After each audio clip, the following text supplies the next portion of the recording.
ఒక బాబా గుడికి మామూలుగా అది ఒక ముస్లిం టెంపుల్ అని కూడా వెళ్ళొచ్చు కదా, ఎందుకు వెళ్ళరు? ఇప్పుడు సాయిబాబా గారు సబ్కా మాలిక్ ఏక్ హై అన్నారా, లేక సబ్కా మాలిక్ మైహు అని చెప్పారా?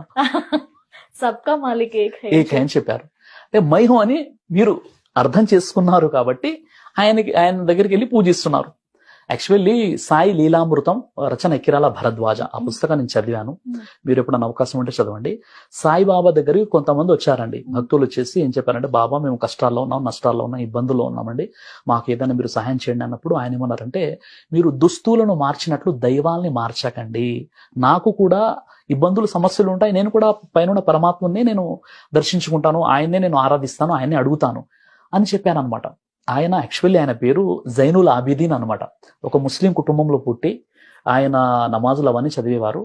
ఆ తర్వాత కొన్ని దేవుని తరపున కొంతమంది మహిమలు చేస్తుంటారు కదా, అలా కొంతమంది ప్రభావితులు అయ్యారు. ఆయన చనిపోయిన తర్వాత ఆయన్ని దైవంగా ఆరాధిస్తున్నారు తప్ప ఎప్పుడు కూడా నేను దేవుని నన్ను ఆరాధించాలని చెప్పలేదు కదా. సబ్కా మాలిక్ ఏక్ హై, అల్లాహ్ మాలిక్, అల్లాహ్ భలా కరేగా, ఈ 3 మంత్రాలు ఎప్పుడు ఆయన పఠిస్తుండేవారు. కాబట్టి ఇక్కడ సాయిబాబా వారు చెప్పని విషయంలో ఎవరైతే చేస్తున్నారో వాళ్ళు ఆయన చెప్పని విషయం చేస్తున్నారో, పైగా మీరు కూడా చేయండి అని చెప్పడం ఎంతవరకు న్యాయం?